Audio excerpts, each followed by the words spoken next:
रूपानं आम्ही आलो आणि आपल्याकडं मांसाहार मागितला. मी देईन, पण आपण तो भक्षण कराल का?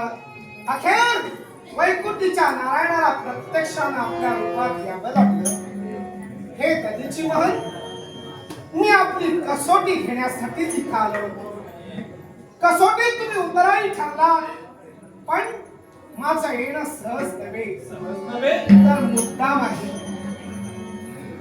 राजा शुक अर्थात ब्रह्मपुत्र आपले परम मित्र ना? नक्की. मग याच परम मित्रांसमवेत ब्राह्मण श्रेष्ठ की क्षत्रिय श्रेष्ठ हा वाद उद्भवला.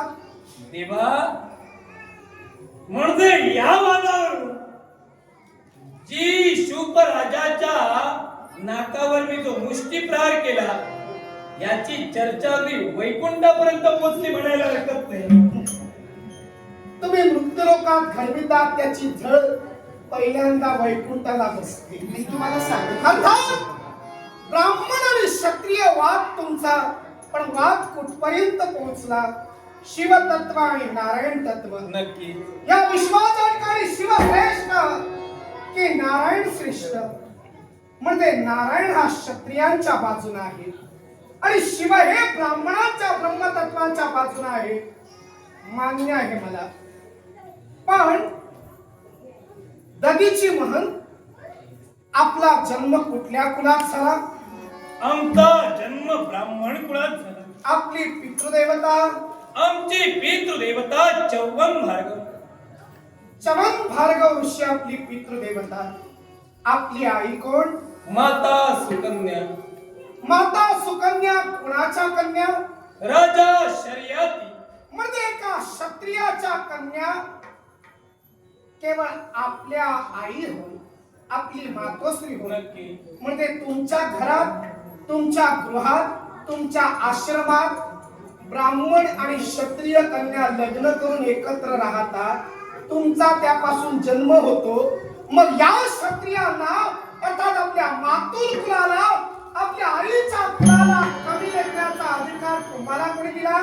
मग देवा, ज्या शुकराजाचा जन्म ब्रह्मदेवांपासून झाला, मुळात तो ब्राह्मण, पण क्षत्रिय वर्ण जर का त्याला स्वीकारिला आणि क्षत्रिय वर्णासाठी जर का तो छटू लागला, मग ज्या कुळात जन्म त्याचा झाला त्या कुळाचा जर का त्याला स्वाभिमान नाही आणि क्षत्रियांच्या वतीने जर का तो माझ्याशी भांडू लागला, तर मी केलेलं वक्तव्य कुठे चुकीचं ठरतं? राजा आपल्या मतानं ठाम आहे. जरी ब्रह्मपुत्र असला तरी क्षत्रिय कुळाला आरंभ झाला. शब्द म्हणजे जखम जो दुसऱ्याच्या शरीराला होऊ देत नाही, तो या विश्वाच्या ठिकाणी क्षत्रिय म्हटला गेला. मग क्षत्रिय ब्राह्मणांच्या जीविताचं नव्हे तर या भूतलावरील प्रत्येक जीवाचं रक्षण करतायत. ऋषती प्राप्नोति सर्वात मंत्राण ज्ञानेन पच्छन्ति. संसार पारंवा इति मंत्रांना अधीन करून घेऊन अखिल विश्वाचा संसार चालवतो त्यांना ऋषी ही पदवी दिली गेली. नक्की. मग दधीची महल, ज्या प्रमाणात तुम्ही श्रेष्ठ आहात त्याप्रमाणे क्षत्रियही श्रेष्ठ आहे. मग त्याच राजा शुकराजांना काही क्षण किंमत मोल देऊन तुम्ही सुद्धा ब्राह्मणांपेक्षा श्रेष्ठ आहात हे म्हटलं असतं तर तुम्हाला वावगं ठरलं असतं का? देवा, जर का प्रश्न तशा परिस्थितीत उद्भवला असता, नक्कीच आम्ही हे उत्तर त्याला दिलं असतं. मग पण प्रश्न उद्भवला कसा? दधीची मनात प्रश्न आहे, उत्तर माझ्याकडे आहे, पण तुझ्याकडनं मला ऐकायचंय. याचा अर्थ एक क्षत्रिय जाणून बुजून ब्राह्मणाला डिवचत होता आणि तो डिवचण्याचा कार्य राजा शुककर्मी घडत होतो आणि म्हणून त्याला आम्ही असं उत्तर दिलं. दधीची महल, भृगु ऋषी हे ब्राह्मण होय. नक्की. शिवाय भृगु ऋषी माझे श्मशूर आहे. माता लक्ष्मी ही आमची, त्यांची कन्या ही पत्नी आहे आमची, जी तुमची माता म्हणून तुम्ही संबोधतात. अर्थात भृगु महंतांनी या वैकुंठीच्या नारायणाच्या छातीवर लाथ मारली. भृगुपद वत्सलांचल म्हणून आम्ही श्रेष्ठत्व दिलं. मग एका ब्राह्मणाने या क्षत्रियांच्या बाजूला असताना क्षत्रिय अंशात्मक या नारायणाच्या छातीवर लक्ताप्रहार केला. हे ब्राह्मणाने केलेलं कृत्य योग्य होतं का? श्वशुरानं जामादाच्या छातीवर लाथ मारली म्हणत नाही, मी ब्राह्मणानं एका प्रत्यक्ष या नारायणाच्या छातीवर लाथ मारली याबाबत आपल्याला जाब विचारतोय. मग देवा, हे योग्य होतं का? ब्राह्मणाने क्षत्रियांच्या बाबतीत केलं हे तर का योग्य? मग तू जर का क्षत्रियांचा अंश, साऱ्या क्षत्रियात वैष्णवांचा अंश आहे, मग देवा वृंदा तुझी भक्ती नव्हती. मग या वृंदेचा पातिव्रत्य देश तू भ्रष्ट केलं. मग एका भक्तीचा संसार उद्ध्वस्त करणं देव म्हणून तुला शोभलं का? या गोष्टीची मी वाच्यता काहीच करणार नाही. आणि जर वाच्यता करायची असेल तर ज्या शिवशंकरांचं आपण स्मरण करतात त्या शिवशंकरांना हा प्रश्न कधीतरी विचारा. पण या क्षणी तरी मी तुमच्या या प्रश्नाला उत्तर देणार नाही. पण दधीची मान ब्राह्मण आणि क्षत्रियांना सहकार्य करावं, क्षत्रियांनी ब्राह्मणाला सहकार्य करावं. मग राजा कुशिक, या राजा कुशिक पर्यंत आपलं जाणं झालं.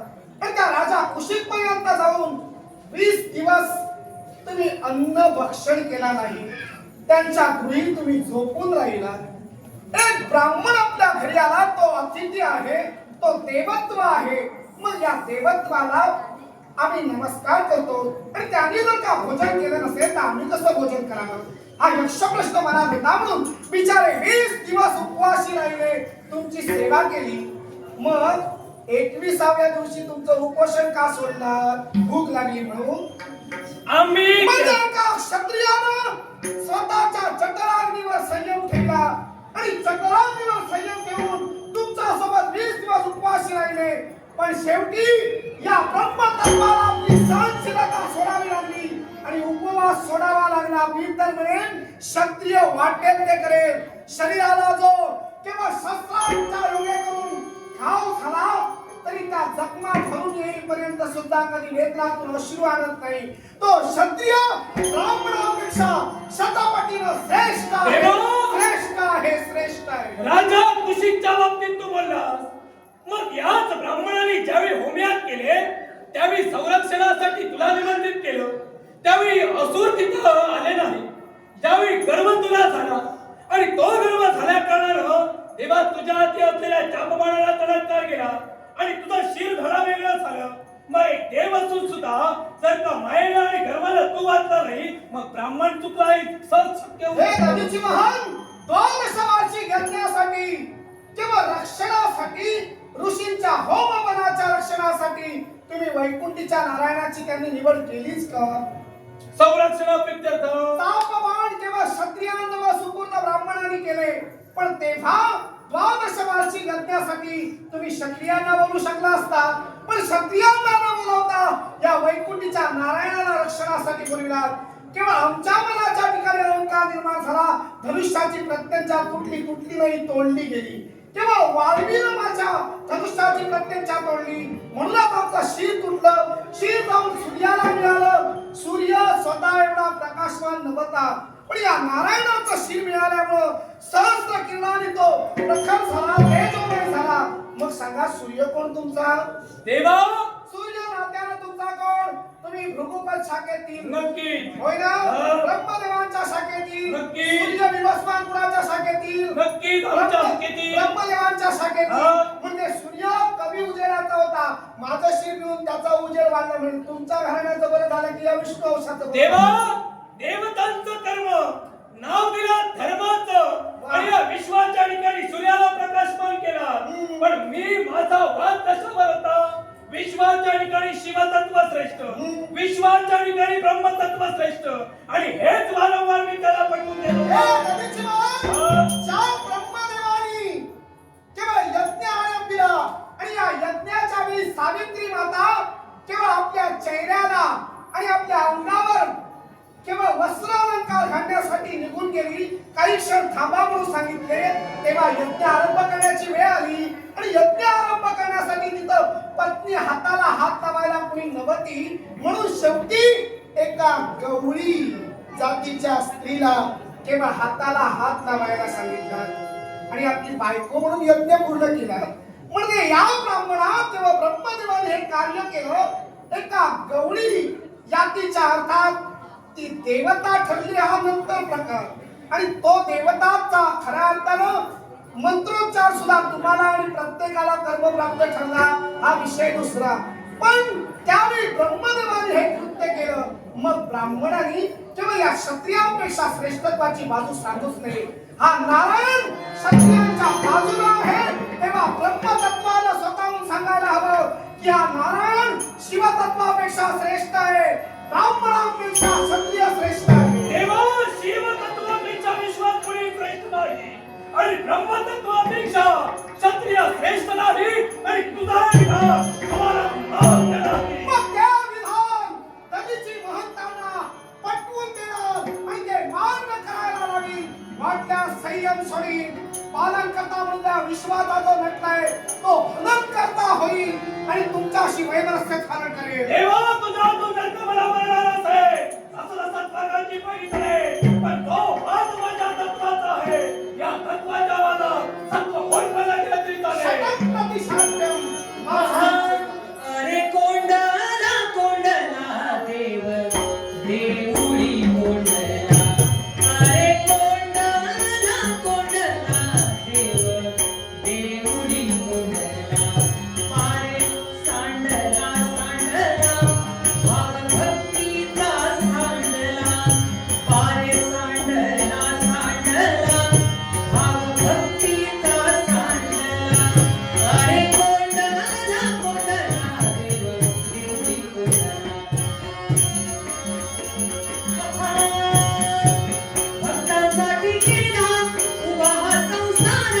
भांडाराचे दार तुझ्या हाती. नरा दिले करणी देवाची माया जोडण्याची भक्ती ठेवी. अरे कोंडाला कोंडला देव देऊळी कोंडला.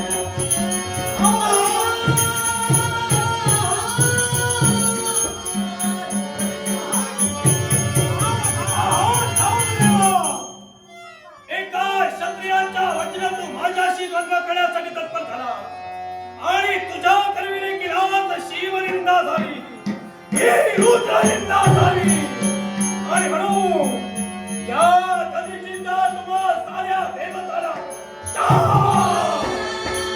तुम्ही सारे देवदेवता भस्मभाव.